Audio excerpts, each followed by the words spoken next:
একটা বিষয়ে বিশ্বের সমস্ত নাস্তিক ঐক্যমত, একটা বিষয়ে সমস্ত বিশ্বের নাস্তিক বিশ্বাস করে একটা বিষয়, সেই বিষয়টার নাম হচ্ছে মৌত, একদিন মরতে হবে। এটা বিশ্বাস করে না?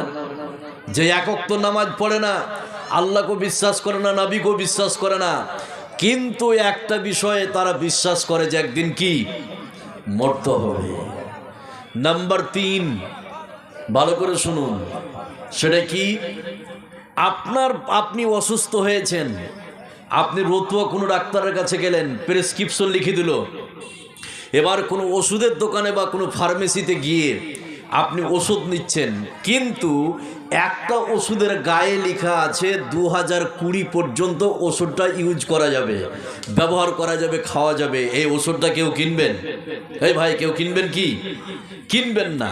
এবার আপনাকে আমি বলি, এই মেডিকেল সায়েন্স কত উন্নত হয়েছে যে তারা ওষুধের গায়ে লিখে দিয়েছে যে ওষুধটা 2025, 2026, 2027, 2028 এইভাবে ইউজ করা যাবে, এরকম ডেট মারা থাকে কি থাকে না?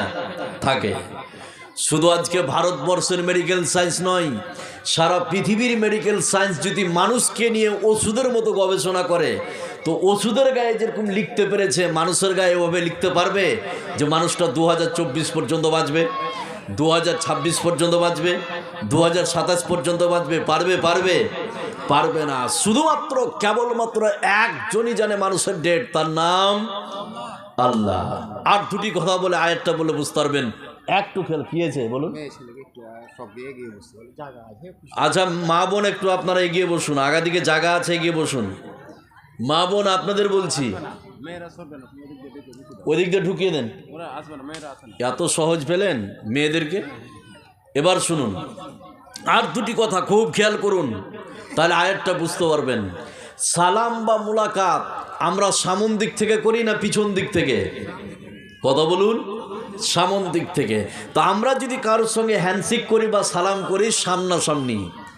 নাম্বার 5, খুব ভালো করে শুনুন, কোনো শত্রু বা কোনো ডাকাত যদি আপনার পিছন দিক থেকে কেউ আক্রমণ করে, কোনো শত্রু, তাহলে সামনের দিকে পালাবার রাস্তা খুঁজি, বা কাউকে ডাকবো, বা রাস্তা খুঁজে কোনো জায়গায় লুকাবো, বা কাউকে চিৎকার করে ডাকবো, বাঁচার একটা সুযোগ আছে না? কিন্তু কোনো ডাকাত বা শত্রু যদি সামন দিক থেকে আক্রমণ করে, সেই লোকটা সেন্সলেস হয়ে যায়, যা সামন দিকে আর একটু আগাতে পারে না। এখানে যতগুলো নারী পুরুষ আমরা আছি, প্রত্যেকটা মানুষের মৌত সামন দিক থেকে আসবে। কোন দিক থেকে? সামন দিক থেকে। আয়নার মতো আপনার সম্মুখে আছে, আয়নার মতো সামনে রেডি হয়ে আছে।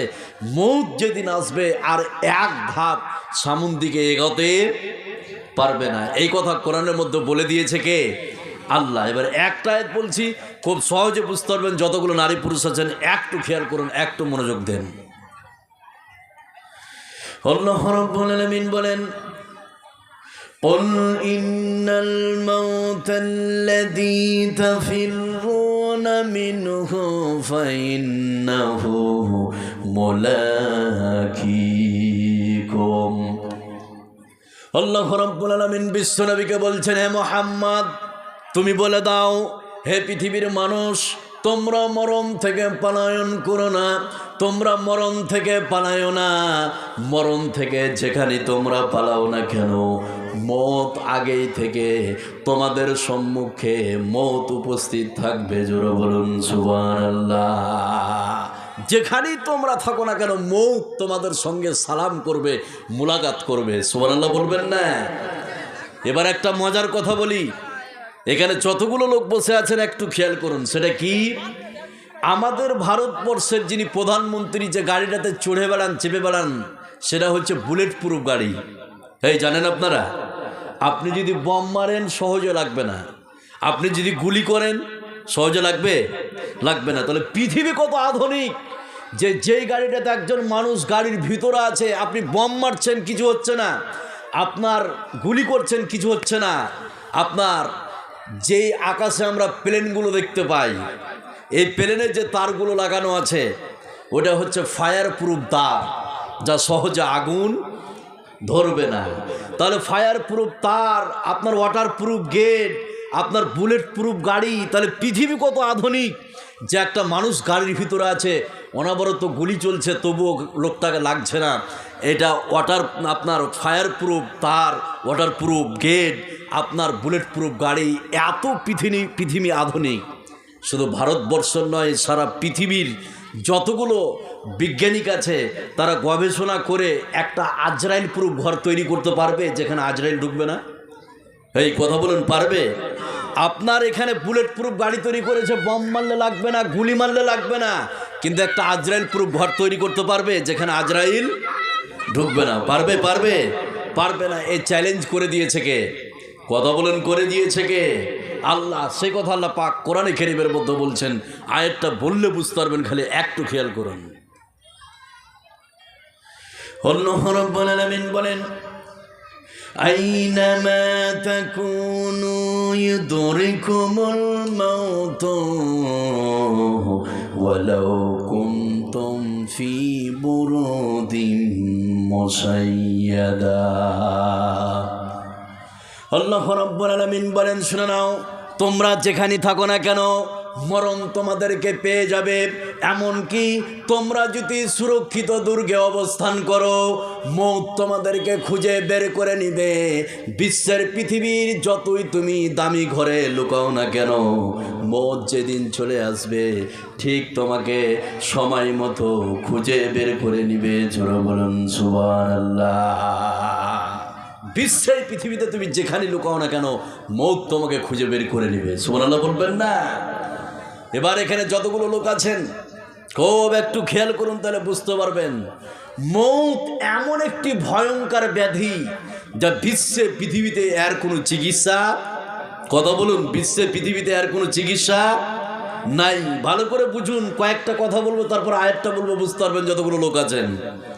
তাহলে মৌত এমন একটি ব্যাধি, বিশ্বের কোনো চিকিৎসা নাই। আপনার বাপকে মরণ রোগে ধরেছে, আপনি মালদা নিয়ে গেলেন, মালদার ডাক্তার চেক করে দেখলো যে কাজ হবে না। আপনি কলকাতা পিজি নিয়ে গেলেন, পিজি আপনার বাপকে নিয়ে গেলেন, দেখুন মরণ রোগে ধরে নিলে বিশ্বের কোনো চিকিৎসা নাই। এবার পিজি নিয়ে গেলেন, পিজির ডাক্তাররা তাকে চেক আপ করে দেখলো যে এখানে কাজ হবে না, তার থেকে একটু ভালো জায়গায় নিয়ে যাও। আপনি নিয়ে চলে গেলেন বেঙ্গালুরু মণিপাল হাসপাতাল, সেখানে আপনার বাপকে নিয়ে গেলেন। এই মণিপাল হাসপাতালের ডাক্তাররা চেক আপ করে দেখলো, বলে আমরা পারবো না, তার থেকে একটু ভালো জায়গায় নিয়ে যান। আপনি নিয়ে চলে গেলেন ভেলুর আপনার সিএমসি হাসপাতাল, সেখানে আপনার বাপকে নিয়ে গেলেন। সেখানে নিয়ে যে ডাক্তাররা চেক আপ করলো, বলে কাজ হবে না, তার থেকে একটু ভালো জায়গায় নিয়ে যাও।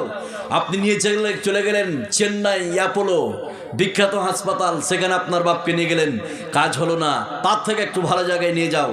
ভারতবর্ষের সব থেকে যেটা বিখ্যাত হাসপাতাল, ভারতবর্ষের সব থেকে যেটা বড় হাসপাতাল, যেটা দিল্লিতে অবস্থিত, যে হাসপাতালের নাম হচ্ছে এইমস, আছে না? ওখানে আপনার বাপকে নিয়ে গেলেন, তারা বলছে কাজ হবে না, অন্য দেশ নিয়ে যেতে হবে, বাহির কান্ট্রি, সিঙ্গাপুর মাউন্ট এলিজাবেথে নিয়ে যান, সেখানেও কাজ হলো না। মরণ রোগে যদি ধরে নাই, বিশ্বে কোনো চিকিৎসা হবে না। এবার পৃথিবীর সব থেকে যেটা বড় হাসপাতাল, পৃথিবীর সব থেকে যেটা বিখ্যাত হাসপাতাল, যেটা আমেরিকায় অবস্থিত, লস অ্যাঞ্জেলেস ক্যালিফোর্নিয়ায়, সেখানে যদি আপনার বাপকে নিয়ে যান, যে হাসপাতালের নাম হচ্ছে মায়ো ক্লিনিক। কি বললাম? Mayo clinic. সেখানে যদি আপনার বাপকে নিয়ে যান, কোনো চিকিৎসা হবে? এই কথা বলুন, হবে? বিশ্বের সেরা হাসপাতাল মায়ো ক্লিনিক, কোনো চিকিৎসা হবে না। এই ঘোষণা করে দিয়েছে কে? এই কথা বলুন, ঘোষণা করে দিয়েছে কে? আল্লাহ। এবার একটা আয়াত বললে বুঝতে পারবেন, মরণ রোগে ধরলে বিশ্বের পৃথিবীতে আর কোনো চিকিৎসা নাই। আল্লাহ রাব্বুল আলামিন বলেন, কাল্লা ইযা বালাগাতিত তারাকিয়া ওয়া ক্বিলা মান রাকিউ ওয়া জান্না আন্নাহুল ফিরাক ওয়াত্তাফাতিস সাকু বিসাক ইলা রাব্বিকা ইয়াওমাইযিনিল মাসাক। আল্লাহ রাব্বুল আলামিন বলেন, শুনে নাও, মানুষের প্রাণ যখন কণ্ঠনালীতে উপস্থিত হবে তখন বলা হবে বিশ্বের কোনো ডাক্তার আছে নাকি তাকে বাঁচাতে পারে, বিশ্বের কোনো কবিরাজ আছে নাকি তাকে বাঁচাতে পারে। পৃথিবীর মানুষ তখন বুঝে নিবে পৃথিবীতে এমন কোনো ডাক্তার নাই যে তাকে বাঁচাতে পারে। এখন তার পৃথিবী থেকে বিদায় নেওয়ার পালা শুরু হয়েছে। জোরে বলুন সুবহানাল্লাহ। মরণ রোগে ধরলে বিশ্ব পৃথিবীতে আর কোনো চিকিৎসা এই কথা বলুন নাই। এবার একটা কথা বলি আপনাদেরকে, এই বিশ্বের পৃথিবীতে একজন মানুষ মৌতকে চ্যালেঞ্জ করেছিল। কি করেছিল? মৌতকে চ্যালেঞ্জ করেছিল। এর থেকে পাগল বিশ্বের পৃথিবীতে কেউ হতে পারে? এই কথা বলুন, পারে? মৌতকে চ্যালেঞ্জ করেছিল। তিনি হচ্ছেন মাইকেল জ্যাকসন। নাম শুনছেন আপনারা? Michael Jackson. দেখুন আয়াতটা বুঝতে পারবেন খুব সহজে। তো মৌতকে চ্যালেঞ্জ করেছিল মাইকেল জ্যাকসন। এই মৌতকে চ্যালেঞ্জ করে 5টি ভয়ঙ্কর কাজ করেছিল। কয়টি? 5টি, যা বিশ্বের ইতিহাসে এরকম কাজ কেউ, কথা বলুন, করেনি। 5টি ভয়ঙ্কর কাজ করেছিল মাইকেল জ্যাকসন এই মৌতকে চ্যালেঞ্জ করে। চ্যালেঞ্জটা কি? 150 বছর বাঁচবে। কত বছর বললাম? 150 বছর। এবার আপনাদেরকে বলি, এখানে যতগুলো লোক আছেন, আমি যদি বলি যে আমি 100 বছর বাঁচবো, আর আল্লাহ যদি বলে 60 বছরের মাথায় তোকে দুনিয়া ছাড়তে হবে, রাইট হবে কারটা? এই কথা বলুন, কারটা? আল্লাহটা। তো মাইকেল জ্যাকসন 150 বছর বাঁচতে চাইলেন। এই 150 বছর বাঁচার লক্ষ্যে 5টি ভয়ঙ্কর কাজ করলেন। যে কাজগুলি শুনলে আপনি অবাক হয়ে যাবেন। কাজগুলি বলি, তারপর আয়াতটা বললে বুঝতে পারবেন 5টি ভয়ঙ্কর কাজ। নাম্বার 1, মাইকেল জ্যাকসন 150 বছর বাঁচার লক্ষ্যে 1 নম্বর যে কাজটি তিনি করেছিলেন সেটি হচ্ছে এই, তিনি তার বাড়িতে 12 জন ডাক্তার নিযুক্ত করেছিলেন, স্পেশালিস্ট ডাক্তার।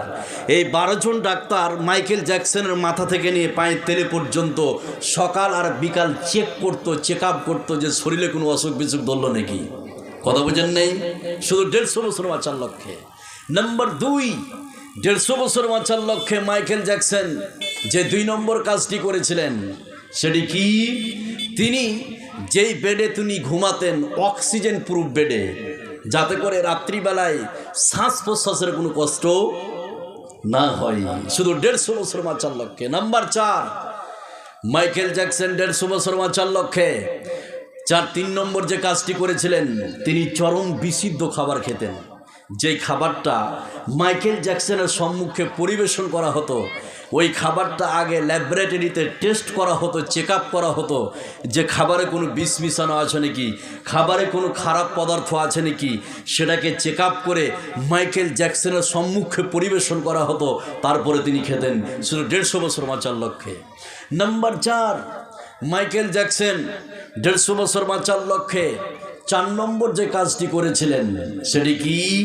তিনি তার বাড়িতে 15 জন জিমনেশিয়ান রেখেছিলেন পিটি করার জন্য, ব্যায়াম করার জন্য, এক্সারসাইজ করার জন্য। এই মাইকেল জ্যাকসনকে সকাল সকাল ঘুম থেকে তুলে এই 15 জন মানুষ তাকে এক্সারসাইজ করাতো, যাতে করে শরীরে কোনো অসুখ বিসুখ না ধরে। নাম্বার 5, মাইকেল জ্যাকসন 150 বছর বাঁচার লক্ষ্যে 5 নম্বর যে ভয়ঙ্কর কাজটি করেছিলেন সেটি কি? তিনি তার বাড়িতে 20 জন মানুষকে লালন পালন করতেন। দেখুন পৃথিবীতে যতগুলো সফল সেলিব্রিটি ছিলেন তার মধ্যে মাইকেল জ্যাকসন একজন। আমাদের ভারতের যারা সফল সেলিব্রিটি, আমরা বলে থাকি যে সলমান খান, শাহরুখ খান, আমির খান, আছে না? তো বিশ্বের সফল সেলিব্রিটি মাইকেল জ্যাকসন 5 নম্বর যে কাজটি করেছিলেন সেটি কি? তার বাড়িতে 20 জন মানুষকে লালন পালন করতেন। এই জন্য করতেন, তার একটা ধারণা ছিল যে হঠাৎ করে আমার একটা চোখ যদি নষ্ট হয়ে যায়, কিডনি যদি ফেলিয়ার হয়ে যায়, ফুসফুস যদি নষ্ট হয়ে যায়, তাহলে 20 জন মানুষকে যে আমি লালন পালন করছি তাদের মধ্য থেকে যার চোখ সব থেকে ভালো, তার শরীর থেকে নিয়ে যেতে আমার শরীর লাগাতে পারি। কথা বুঝেন নেই? শুধু 150 বছর বাঁচার লক্ষ্যে। এবার আপনাকে আমি বলি, এই এতগুলো ব্যবস্থাপনা থাকার পরেও মাইকেল জ্যাকসনের চ্যালেঞ্জকে গুড়িয়ে ভেঙে দিয়েছে কে? এই কথা বলেন, গুড়িয়ে ভেঙে দিয়েছে কে? আল্লাহ। 150 বছর নয়, 50 বছরের মাথায় তাকে দুনিয়া ছাড়িয়ে দিয়েছে কে? আল্লাহ। সে কথা আল্লাহ পাক কোরআনে কারীমের মধ্যে বলছেন, মরণের চাবিকাঠি শুধুমাত্র কেবলমাত্র জানে কে? আল্লাহ।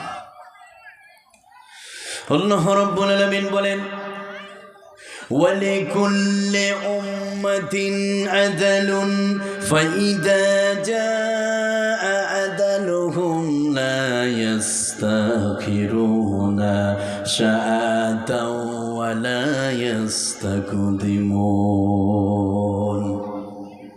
আল্লাহ রাব্বুল আলামিন বলেন, শুনে নাও, প্রত্যেকটা জাতির জন্য নির্ধারিত সময়কে আল্লাহ রাব্বুল আলামিন বেঁধে দিয়েছে। এই পৃথিবীতে কোনো মানুষ সময়ের 1 মিনিট আগেও মরতে পারবে না। এই পৃথিবীতে কোনো মানুষ সময়ের 1 মিনিট পরেও মরতে পারবে না। যখনই আল্লাহ রাব্বুল আলামিন মারবেন, যখনই তার এই পৃথিবীতে টাইম শেষ হয়ে যাবে, সঙ্গে সঙ্গে তাকে পৃথিবী ছেড়ে চলে যেতে হবে। জোরে বলুন সুবহানাল্লাহ। তাহলে এতক্ষণ যে আমি কথা বললাম, এর একটা সারাংশ হচ্ছে এই যে মরতে হবে, বাঁচার বিকল্প কোনো রাস্তা নেই। এই বুঝতে পারছেন আপনারা? বুঝতে পারছেন? তাহলে মরতেই হবে, বাঁচার বিকল্প কোনো রাস্তা নাই। মরতে যখন হবে, আল্লাহ বলছেন একটি কাজ করে মরো। কয়টি কাজ? একটি কাজ। এখানে যতগুলো নারী পুরুষ আমরা বসে আছি, মরতেই যখন হবে একটি কাজ করে মরো।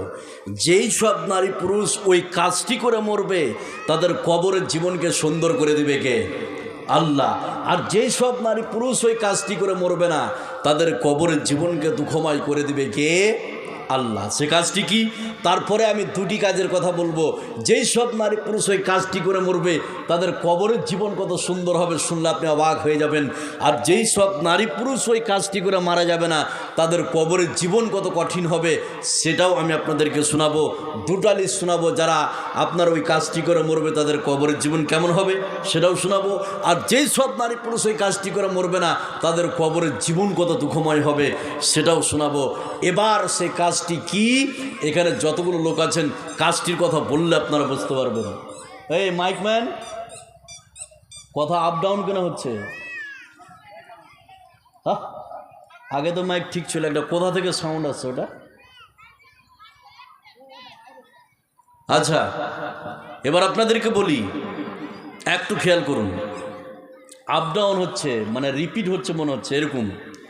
এবার সে কাজটি কি একটু খেয়াল করুন, ক্লাসের মতো করে বুঝুন। একটি কাজ, সেই কাজের কথা আল্লাহ পাক কোরআনে কারীমের মধ্যে বলে দিয়েছে। একটি কাজ যারা করবে, তাদের জন্য কবরের জীবন আল্লাহ পাক সুন্দর করে দিবে। বললে আপনারা বুঝতে পারবেন। আল্লাহ রাব্বুল আলামিন বলেন, ইয়া আইয়ুহাল্লাযীনা আমানুত্তাকুল্লাহা হাক্কা তুকাতিহি ওয়া লা তামুতুন্না ইল্লা ওয়া আনতুম মুসলিমুন। আল্লাহ রাব্বুল আলামিন বলেন, হে বিশ্বাসী তোমরা শুনে নাও, তোমরা আল্লাহ রাব্বুল আলামিনকে ভয় করো, আর একটি কাজ না করে তোমরা মরো না। ওই কাজটির নাম হচ্ছে মুসলমান। এই বিশ্বের পৃথিবীতে, হ্যাঁ পৃথিবীর মুমিন, তোমরা শুনে নাও, তোমরা মুসলমান না হয়ে মরিও না। এই বিশ্বে পৃথিবীতে মুসলমান হয়ে যারা মরবে, তাদের কবরের জীবনকে আল্লাহ পাক সুন্দর করে দিবে। জোরে বলুন সুবহানাল্লাহ। একটি কাজ, যে কাজটির নাম হচ্ছে মুসলমান। এবার কয়েকটি কুইজ কোয়েশ্চেন করব, তারপরে ওই দিকে যাব, দুটা লিস্টের দিকে। খুব খেয়াল করুন। সেটা কি? এখানে যতগুলো লোক আমরা বসে আছি, সবাই আমরা মুসলিম। মুসলিম নই, সবাই মুসলমান। এবার আপনাকে আমি বলি, মুখে দাবি করার নাম শুধু মুসলমান না, সেটা কাজে কর্মে দেখাতে হবে। কাজে কর্মে দেখাতে হবে। এবার আপনি যদি মুখে দাবি করেন যে আমি হচ্ছে মুসলিম মহিলা, আমি হচ্ছে মুসলিম, এবার আপনাকে আমি বলি, এখানে যতগুলো লোক আছেন, মুখে দাবি করার নাম শুধু মুসলমান নয়। আপনি যদি বলেন, মুলি সাহেব আমার দাদু ছিল মুসলিম, আমার বাপ ছিল মুসলিম, আমার বড়দা ছিল মুসলিম, আমার 14 গোষ্ঠী মুসলিম, এই সূত্রে আমি মুসলমান, এ দাবি ঠিকবে? কথা বলুন, ঠিকবে না। এর প্রমাণ, এই পৃথিবীতে একজন নবী ছিলেন, তার নাম হচ্ছে হযরত নূহ আলাইহিস সালাম। নাম শুনছেন না? এই নূহ, ইনি একজন তো নবী ছিলেন, তার মুসলিম তো ছিলেন বটে, তার সাথে সাথে তিনি একজন নবী, মুসলিম নবী। এরপরও তার সন্তান কেনান, সে কি মুসলিম ছিল? কথা বলুন, ছিল না। তাহলে আপনি এটা দাবি করতে পারবেন না যে আমার 14 গোষ্ঠী মুসলিম, এই সূত্রে মুসলমান, এ দাবি টিকবে না। এবার আপনি যদি বলেন যে আমার নাম আব্দুল্লাহ, আব্দুল খালেক, আব্দুল মালিক, আমার নাম আয়েশা, ফাতেমা, খাদিজা, এই সূত্রে আমি মুসলমান, এটা আমি টিকবে না। তার প্রমাণ এই পৃথিবীতে সব থেকে বিশ্বনবীকে যিনি ভালোবেসেছিলেন তার নাম হচ্ছে আবু তালিব। কি নাম বললাম? আবু তালিব। নামটা ভালো না খারাপ? ভালো। তো এই আবু তালিব কি মুসলিম ছিল? মুসলিম ছিল না। তাহলে নামের দিক দিয়ে কাউকে মুসলিম নির্বাচন করা যাবে না। এবার আপনি যদি বলেন আমি সপ্তাহে 5 কেজি করে গরুর মাংস খাই, এই সূত্রে আমি মুসলমান, এই দাবি টিকবে না। তার প্রমাণ ভারতবর্ষের মধ্যে একটি রাজ্য আছে যে রাজ্যের নাম হচ্ছে কেরালা। রাজ্যের নাম কি? কেরালা। এই কেরালাতে আপনি হাজারো মুসলিম পাবেন যারা গরুর মাংস খায়, আছে না? হাজারো মুসলিম পাবেন গরুর মাংস খায়। তাহলে নামের দিক দিয়ে কাউকে মুসলিম নির্বাচন করা যাবে না। আপনার বংশের দিক দিয়ে কাউকে মুসলিম নির্বাচন করা যাবে না। এবার মুসলিম কিভাবে হতে হবে সেটা আমি অন্য দিন বলবো আপনাদেরকে। এবার আপনাদেরকে বলি, যেই সব নারী পুরুষ মুসলিম হয়ে মরবে তাদের কবরের জীবন হবে আলাদা, যেই সব নারী পুরুষ মুসলিম হয়ে মরবে না তাদের কবরের জীবন হবে আলাদা। এবার দুইটা ভাগ, এবার দুইটা লিস্ট আপনাদের শোনাচ্ছি। সুন্দর রাজি আছেন তো? এবার চলুন আপনাদেরকে বলি, যেই সব নারী পুরুষ মুসলিম হয়ে মরবে তাদের কবরের যাত্রাটা কেমন হবে এবার আপনাকে আমি শোনাচ্ছি, খালি একটু খেয়াল করুন। তাহলে প্রথম লিস্ট আপনাকে শোনাবো, যেই সব নারী পুরুষ মুসলিম হয়ে মরবে তাদের কবরের যাত্রা কেমন হবে এটা শোনাবো। তারপরে দ্বিতীয় লিস্ট শোনাবো। এবার আপনারা শুনুন, যতগুলো নারী পুরুষ আছেন, মুসলিম কোনো নারী পুরুষ যখন মারা যায়, মারা যাওয়ার আগ মুহূর্তে ফেরেশতারা ওই মুসলিম নারী পুরুষের মাথার কাছে এসে বসে। কোথায় বসে বললাম? মাথার কাছে বসেই তার জান কবজের পূর্বেই ওই মুসলিম নারী পুরুষকে জান্নাতের সুসংবাদ দিয়ে দেয়। সুবহানাল্লাহ বলবেন না? তাহলে এখানে যতগুলো নারী পুরুষ আছি, যেই সব নারী পুরুষ মুসলিম হয়ে মরবে, মুসলিম হওয়ার জান কবজের পূর্বে তাকে জান্নাতের সুসংবাদ দিয়ে দিবে। এবার সে কথা আল্লাহ পাক কোরআনে কারীমের মধ্যে বলছেন, একটু খেয়াল করুন তাহলে বুঝতে পারবেন। আল্লাহ রাব্বুল আলামিন বলেন, ইয়া আইয়াতুহান নাফসুল মুতমাইন্না ইরদি ইলা রাব্বিকা রাদিয়াতান মারদিয়া ফাদখুলি ফি ইবাদি ওয়াদখুলি জান্নাতি। আল্লাহ রাব্বুল আলামিন বলেন, শুনে নাও, এই বিশ্বের পৃথিবীতে যেই সব নারী পুরুষ মুসলিম হয়ে মারা যাবে, মারা যাওয়ার আগ মুহূর্তে ফেরেশতারা তার মাথার কাছে বসে বলতে শুরু করবে, ও প্রশান্ত আত্মা, চলো তোমাকে নিয়ে যেতে এসেছি সেই রবের দিকে, যে রবকে তুমি রাজি করিয়েছো, যে রব তোমার ওপরে খুশি আছে। চলো তোমাকে জান্নাতের দিকে নিয়ে যেতে এসেছি। তাহলে যেই সব নারী পুরুষরা মুসলিম হয়ে মারা যাবে, জান কবজের পূর্বে জান্নাতের সুসংবাদ পাবে। জোরে বলুন সুবহানাল্লাহ। জান্নাতের সুসংবাদ পাবে। এবার একটা কথা বলি, ভালো করে শুনুন, সেটা কি? যাকে জান্নাতের সুসংবাদ দেওয়া হচ্ছে সেই শুধু জানলো না গ্রামবাসী জানতে পারলো? কোনটা? কথা বলুন। সেই শুধু জানলো, কেউ জানে না। এটা হচ্ছে অভ্যন্তরীণ বিষয়, ভিতরকার বিষয়। কথা বলছেন না? এবার আপনাকে আমি বলি, ভালো করে শুনুন। তাকে জান্নাতের সুসংবাদ দিয়ে তার ভিতর থেকে রুহুটাকে কত সম্মানের সহিত বের করছে দেখুন। সেটা কি? বোতলে পানি আমরা পান করি না? করি। তো এই বোতলে মনে করেন 1 বোতল ভর্তি পানি আছে। এবার ক্যাপটাকে, ঠিপিটাকে খুলে সম্পূর্ণ পানি আমি খেয়ে নিলাম। এবার বোতলটাকে রেখে দেন, 2 মিনিট বা 5 মিনিট পরে দেখবেন বোতলের শেষ মাথায় 2-4 ফোঁটা পানি থেকে যায়। তাই ভাই, থাকে না? এবার আবার আপনি ক্যাপটাকে খুলে আপনি পানিটা খান। ভরা বোতলে যত স্পিডে মুখে পানি এসছে, এই 2 ফোঁটা পানি অত স্পিডে আসবে? কথা বলুন, আসবে না। তো ঠিক এখানে যতগুলো নারী পুরুষ আছেন যারা মুসলিম হয়ে মারা যাবে, জান্নাতের সুসংবাদ দিয়ে তার ভিতর থেকে রুহুটাকে আস্তে আস্তে আস্তে আস্তে 2 ফোঁটা পানি যেরকম মুখে আপনার আস্তে আস্তে আসে, আপনার সম্মানের সহিত তার ভিতর থেকে রুহুটাকে আস্তে আস্তে বের করে নিয়ে চলে যাবে। সুবহানাল্লাহ বলবেন না? এবার আপনাকে আমি বলি, খুব খেয়াল করুন, এখানে কত দামি কথা বলছি। এবার পিছনে ফিরে চলুন। যে কে জান্নাতের সুসংবাদ দেওয়া হচ্ছে সেই শুধু জানলো, গ্রামবাসী জানলো না। যার ভিতর থেকে সম্মানের সহিত রুহুটাকে বের করা হলো সেই শুধু জানলো, গ্রামবাসী জানলো না। এবার বাহ্যিক দৃষ্টিতে কিছু ভালো মৃত্যুর লক্ষণ আছে। এই লক্ষণগুলো কোনো নারী পুরুষের ভিতরে যদি দেখতে পান তাহলে বুঝে নেবেন যে এই সব নারী পুরুষের ভালো মৃত্যু হয়েছে। সুবহানাল্লাহ বলবেন না? এবার লক্ষণগুলো কি একটু খেয়াল করুন, তাহলে বুঝতে পারবেন। নাম্বার 1, ভালো মৃত্যুর 1 নম্বর লক্ষণ কালেমা পড়তে পড়তে মারা যাওয়া। 1। 2, ভালো মৃত্যুর 2 নম্বর লক্ষণ শুক্রবারের দিন দিনে বা বৃহস্পতিবারের দিন যে রাত্রিবেলায় মারা যাওয়া, ভালো মৃত্যুর লক্ষণ। নাম্বার 3, প্লেগ রোগে মারা যাওয়া, ভালো মৃত্যুর লক্ষণ। নাম্বার 4, পেট ব্যথায় মারা যাওয়া, ভালো মৃত্যুর লক্ষণ। নাম্বার 5, কোনো আপনার স্ত্রী প্রেগনেন্ট, ডেলিভারি ছিল, বাচ্চা প্রসব করতে গিয়ে মারা গেছে, ভালো মৃত্যুর লক্ষণ। নাম্বার 6, ডুবে মারা যাওয়া, ভালো মৃত্যুর লক্ষণ। নাম্বার 7, আপনার পুড়ে মারা যাওয়া। এখন পুরার সিস্টেম অনেক আছে, এরকম হাজারো যুবক যুবতী আপনি পাবেন যে তার বয়ফ্রেন্ড গার্লফ্রেন্ডকে পায়নি, বিয়ে হয়নি, ওই জন্য কেরোসিন তেল আপনার গায়ে ঢেলে আপনার হত্যা সুইসাইড করেছে, আছে না নাই? এর জন্য জাহান্নাম অপেক্ষা করছে। আপনি শুয়েছিলেন ঘরের ভিতরে, অজান্তে আগুন লাগিয়ে দিয়েছে বা লেগে গেছে, আপনি জানেন না, পুড়ে মারা গেলেন, ভালো মৃত্যুর লক্ষণ। নাম্বার 8, ছাদ থেকে পড়ে মারা যাওয়া বা গাছ থেকে পড়ে বা দেওয়াল চেপে মারা যাওয়া, ভালো মৃত্যুর লক্ষণ। নাম্বার 9, আপনার জেহাদের ময়দানে গিয়ে গাজী হয়ে ফিরে এসে আপনার বাড়িতে মারা যাওয়া, ভালো মৃত্যুর লক্ষণ। আর আকাশের নিচে জমিনের উপরে সব থেকে পাওয়ারফুল মৃত্যু হচ্ছে যারা আল্লাহর রাস্তায় জেহাদ করে শহীদ হয়, আকাশের নিচে জমিনের উপরে, এর থেকে পাওয়ারফুল মৃত্যু আর হতে পারে না।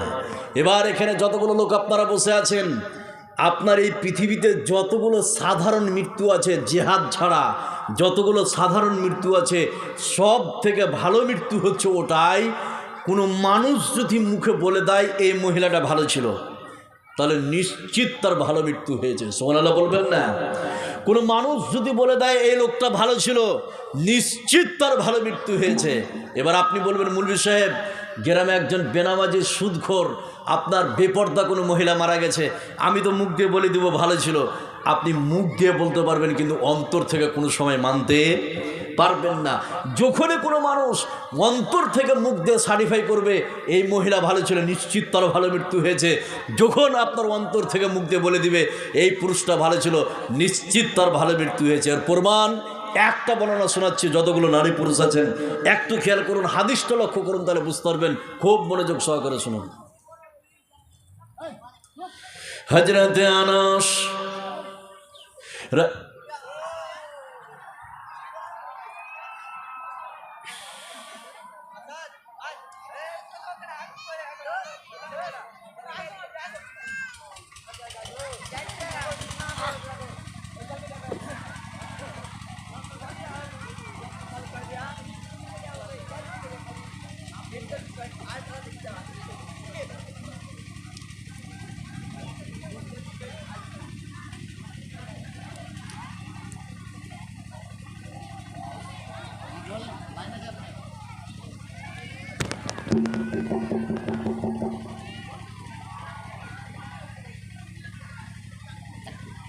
বলবেন কথা। আচ্ছা ঠিক আছে, বাতি জ্বলবে না? হ্যাঁ দিচ্ছে না কেমন?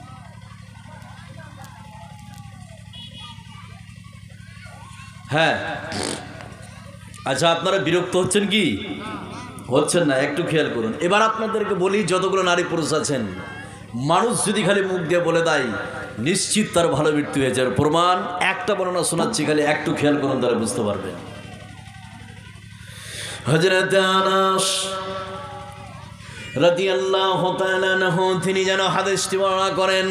তিনি বলেন, বিশ্বনবীর সামনে দিয়ে একটি লাশ বয়ে গেল, ওই লাশের সঙ্গে কিছু লোক ছিল, লোকেরা লাশটির প্রশংসা করলো। বিশ্বনবী প্রশংসা শুনে ওয়াজাবাত বললেন। কিছুক্ষণ পরে আর একটি লাশ বয়ে গেল, ওই লাশের সঙ্গে কিছু লোক ছিল, লোকেরা তার বদনাম করলো। বিশ্বনবী বদনাম শুনে ওয়াজাবাদ বলল। হযরত ওমর বিশ্বনবীকে বললেন, ইয়া রাসূলুল্লাহ, ও আল্লাহর নবী, ও দয়ার নবী, আপনি দুইবার ওয়াজাবাদ বললেন। বিশ্বনবী বললেন, উমর তুমি শুনে নাও, প্রথম যখন লাশটি বয়ে যায় লোকেরা তার প্রশংসা করলো, হায় রে লোকটি দুনিয়া থেকে চলে গেল, হায় রে লোকটি আমাদেরকে ছেড়ে চলে গেল। লোকেরা যখন এইভাবে প্রশংসা করলো, আমি নবীজি ওয়াজাবাদ বললাম, তার মানে আল্লাহ রাব্বুল আলামিন লোকটির জন্য জান্নাতকে ওয়াজিব করে দিয়েছে। জোরে বলুন সুবহানাল্লাহ। দ্বিতীয় প্রকারের লোকটি যখন বয়ে যাচ্ছিল, লোকেরা তার বদনাম করলো, লোকটি মরেছে তো সমাজের ভালো হয়েছে, লোকটি মরেছে তো সমাজের উন্নতি হয়েছে। তখন আমি নবীজি ওয়াজাবাদ বললাম, তার মানে আল্লাহ রাব্বুল আলামিন ওই লোকটির জন্য জাহান্নামকে ওয়াজিব করে দিয়েছে। জোরে বলুন নাউযুবিল্লাহ। মানুষ যদি খালি সার্টিফাই করে দেয় যে লোকটি ভালো ছিল, নিশ্চিত তার ভালো মৃত্যু হয়েছে। সুবহানাল্লাহ বলবেন না? এবার আপনাদেরকে একটু কথা বলি, সেটা কি হাদিসটা বুঝতে পারবেন। আগে কথাটি বলি, পিছন দিকে ফিরে চলেন। যে লোকটার জান কবজ করছে তাকে জান্নাতের সুসংবাদ দিয়ে এলো। 2, তার ভিতর থেকে রুহটাকে বের করলো আস্তে আস্তে ভাবে। 3, তার মরণটা হয়েছে ভালো। এই জন্য মুসলিম কোনো নারী পুরুষ যখন মারা যায়, মারা যাওয়ার সাথে সাথে আর পৃথিবীতে থাকতে চায় না। কথা বুঝলেন না? মুসলিম কোন নারী পুরুষ যখন মারা যায়, মারা যাওয়ার সাথে সাথে আর পৃথিবীতে থাকতে চায় না।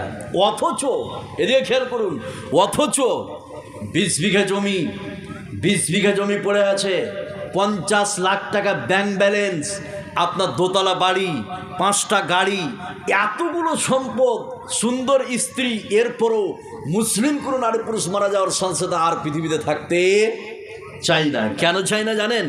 আমি বলি, পিছন দিকে ফিরে চলুন। এই জন্য চাই না যে জান কবজের পূর্বেই তাকে জান্নাতের সুসংবাদ দেওয়া হয়েছে। কথা বুঝলেন না? ও বুঝে গেছে যে পৃথিবীর থেকে আর লক্ষ কোটি কোনো দামি নিয়ামত কবর অপেক্ষা করছে। সুবহানাল্লাহ বলবেন না? এই জন্য মুসলিম নারী পুরুষ মারা যাওয়ার সাথে আর পৃথিবীতে থাকতে চাই না। কি বলবে? কি বলবে? কি বলবে? একটা বর্ণনা শোনাচ্ছি, যতগুলো নারী পুরুষ আছেন একটু খেয়াল করুন। আপনি যদি মুসলিম হয়ে মরেন, আপনিও বলবেন এই কথাটা। কি বলবেন? এবার হাদিসটা বলছি, একটু খেয়াল করুন, তাহলে বুঝতে পারবেন। হযরত আবু সাঈদ খুদরি রাদিয়াল্লাহু তাআলা আনহু তিনি যেন হাদিসটি বর্ণনা করেন। হযরত আবু সাঈদ খুদরি বলেন, বিশ্বনবী বলেন, এই পৃথিবীতে কোনো মুসলিম নারী পুরুষ যদি মারা যায়, মারা যাওয়ার সঙ্গে সঙ্গে 4 জন মিলে যখন খাটিয়াতে করে নিয়ে যায়, এই 4 জনকে উদ্দেশ্য করে বলতে শুরু করে, কাদ্দিমুনি ওয়া ইন কানাত গায়রা সালিহাতিন, আমাকে তাড়াতাড়ি করে কবরে নিয়ে চলো। নবীজি বললেন, ওই কথাটি বারবার করে বলবে, কাদ্দিমুনি ওয়া ইন কানাত গায়রা সালিহাতিন, তাড়াতাড়ি করে আমাকে কবরে নিয়ে চলো। বিশ্বনবী বললেন, মুসলিম এই পৃথিবীতে কোনো নারী পুরুষ মুসলিম হয়ে যদি মারা যায়, আর পৃথিবীতে থাকতে চায় না, তাড়াতাড়ি সে ব্যক্তি কবরে যেতে চায়। জোরে বলুন সুবহানাল্লাহ। আমাকে নিয়ে চলো তাড়াতাড়ি, কাদ্দিমুনি ওয়া ইন কানাত গায়রা সালিহাতিন। এবার তাকে কবরে নিয়ে যাওয়া হলো। এবার দেখুন, কবরে রেখে আসার সাথে সাথেই তার নিয়ামত শুরু হয়ে যাবে। সুবহানাল্লাহ বলবেন না? এবার নিয়ামতটা কি দেখুন। যারা মুসলিম নারী পুরুষ যারা মারা যাবে, তারা পৃথিবীতে আর থাকতে চাইবে না, কবরে যেতে চাইবে। এবার কবরে রেখে আসার সাথে সাথেই তার নিয়ামত শুরু হয়ে যাবে। নিয়ামতটা কি? এবার এখানে যতগুলো নারী পুরুষ আছেন একটু খেয়াল করুন, তাহলে বুঝতে পারবেন যে কবরে রেখে আসার সাথে সাথে তার নিয়ামতটা কি। বললে আপনি বুঝতে পারবেন, খালি একটু খেয়াল করুন। হযরত বারা ইবনে আযিব রাদিয়াল্লাহু তাআলা আনহু, কি বলছো?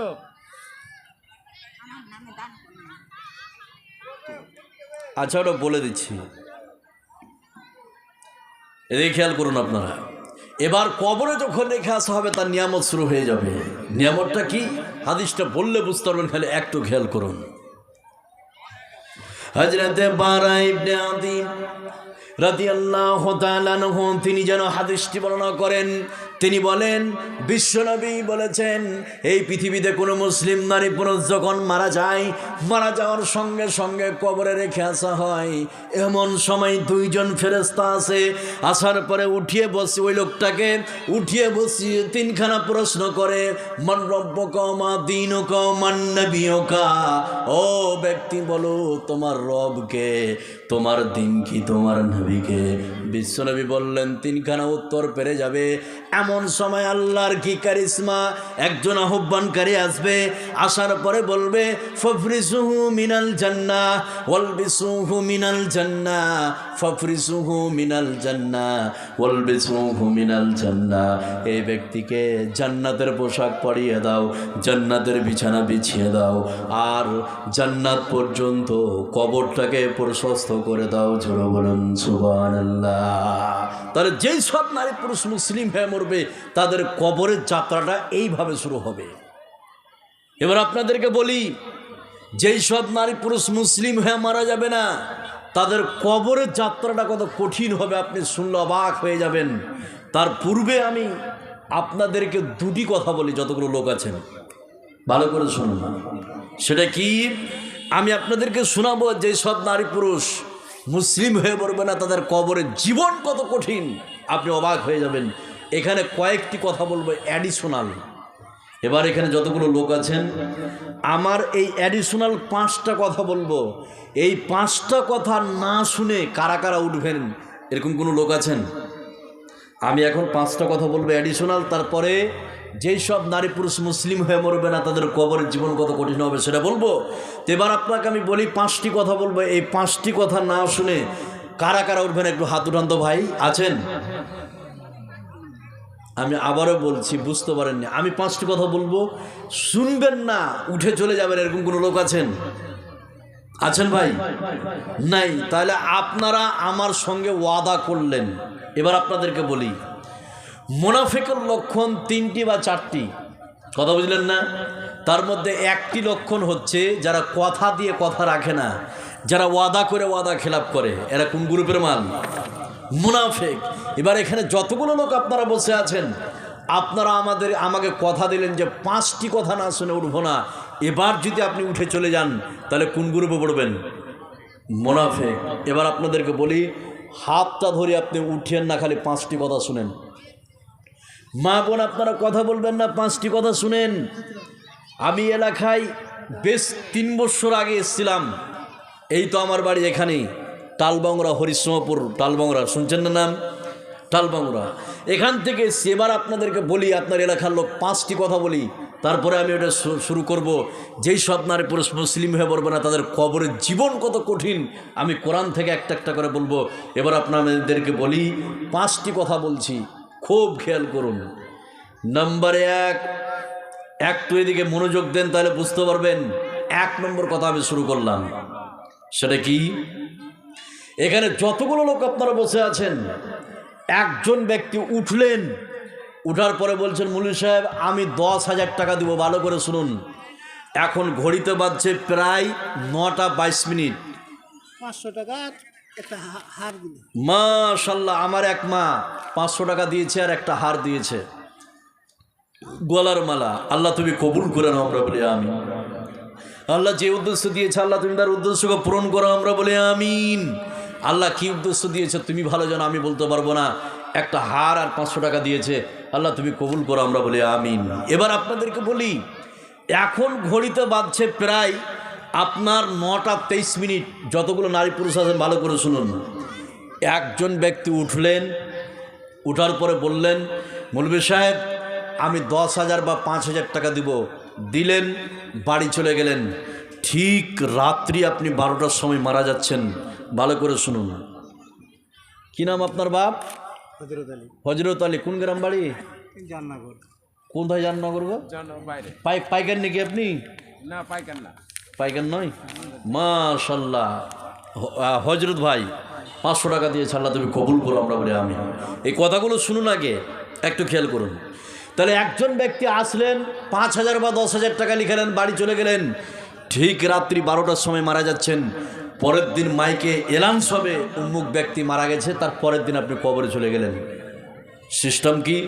5,000 বা 10,000 দিলেন, বাড়িতে গেলেন, 12টার সময় মারা গেলেন, তার পরের দিন আপনি কবরে চলে গেলেন। যতদিন পর্যন্ত আপনি মসজিদ থাকবে, আজকে 5,000 দিলেন, কালকে কবরে চলে গেলেন, 60 বছর 70 বছর মসজিদ থাকবে। আপনি কালকে যদি কবরে চলে যান, ওই 60 বছর 70 বছর ধরে কবরে শুয়ে শুয়ে শুয়ে শুয়ে শুয়ে শুয়ে 5,000 বা 10,000 টাকার বিনিময়ে ফ্রিতে নাকি পাবেন। সুবহানাল্লাহ বলবেন না? এর থেকে বড় অফার মুসলমানদের জন্য হয় না।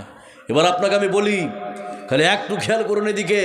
5,000 বা 10,000 দিলেন, কালকে আপনি কবরে চলে গেলেন, ফ্রিতে নাকি চালু হয়ে যাবে সাদকায়ে জারিয়া। আপনার ছেলে আপনার জন্য দান করুক বা না করুক, আপনার মেয়ে আপনার জন্য দান করুক বা না করুক, আপনার স্ত্রী আপনার জন্য দান করুক বা না করুক, আপনার এই 5,000 টাকার বিনিময়ে ফ্রিতে নেকিতে কবর আপনি শুয়ে শুয়ে নেকি পাবেন। আর একটা কথা বলি, যতগুলো লোক আছেন যাদের বয়স 70 থেকে 80, চায়ের দোকানে তারা গল্প করে, কি বলে যে আমার 20 বিঘা 25 বিঘা জমি, খাওয়ার লোক নাই, গল্প করে না? এই কথা বলেন, করে কি করে না? হাজারো মানুষ আছে যে আমার 20 বিঘা জমি, 70 বছর বয়সে এই গল্প করে, 80 বছর বয়সে এই গল্প করে। আমি তাদেরকে বলি যে ওই যে গল্প করছে 60 বছর বয়সে বা 70 বছর বয়সে যে আমার 20 বিঘা জমি, এই কে বলেছে তোমার 20 বিঘা জমি? কে বলেছে? তোমার যে তুমি দাবি করছো চায়ের দোকানে 80 বছর বয়সে যে আমার 20 বিঘা জমি, তুমি 10 কাঠা বেচে দেখো তো, তোমার বউ আর তোমার বেটা তোমার হাড্ডিকে ভেঙে দিবে। এই বেচতে পারবে? এই 80 বছর বয়সে জমি বেচতে পারবে বাপ? পেচুক, ওর কিচ্ছু নাই, ফাঁকা, এমনি মুখে বলছে আমার 20 বিঘা জমি। এবার এখানে যতগুলো লোক আপনারা বসে আছেন, এই সুবর্ণ সুযোগের হাতছাড়া করবেন না। বিশেষ করে যারা পাইকার আছেন, এখানে আমি 10 জন মানুষকে দেখতে চাই কবরে ফ্রিতে নেকি নেওয়ার জন্য। 5 জন দিবেন আপনার 10,000, আর 5 জন দিবেন আপনার 20,000। এখানে যতগুলো লোক আছেন, বা 5,000 দিবেন। আমি আশাবাদী, আল্লাহ 10 জন মানুষকে তুমি কবুল করে নাও। আর তুমি যাকে পছন্দ করো তাকে তুমি কবুল করে নাও। আমি বললে আসবে না, আল্লাহ যাকে তুমি উঠাবে, যাকে তুমি দেওয়াবে, তুমি তাকে রাজি করিয়ে দাও। কবুলিয়াত হচ্ছে আল্লাহর হাতে। এখানে যতগুলো লোক আছেন, আমি 10 জন মানুষকে দেখতে চাই যারা 5,000, 10,000, 20,000 টাকা দিবেন। এখানে যতগুলো লোক আছেন, আল্লাহ 10 জন মানুষকে কবুল করো। এবার কবুলিয়াত হচ্ছে উপরে, কাকে কবুল করবে আমি বলতে পারবো না, সেটা আল্লাহ ভালো জানে। এবার বলুন দেওয়ার মতো কে আছেন? 5,000, 10,000, 20,000। এবার হাতটা উঠান তো, 10 জন মানুষ বেছে নেন, বলুন ফ্রিতে নেকি নেওয়ার জন্য। এবার আপনাকে আমি বলি, আপনি ভাবছেন আমার ছেলে দান করবে, এটা মিথ্যা কথা, বাজে কথা। এর প্রমাণ আপনি নিজে, আপনি বুকে হাত দিয়ে বলুন, আজকে বুকে হাত দিয়ে বলুন, আপনার বাপ আজকে 5 বছর আগে শুয়েছেন কবরে, যেই দিন মারা গেছে সেদিন হু হু করে 2 দিন কানলেন।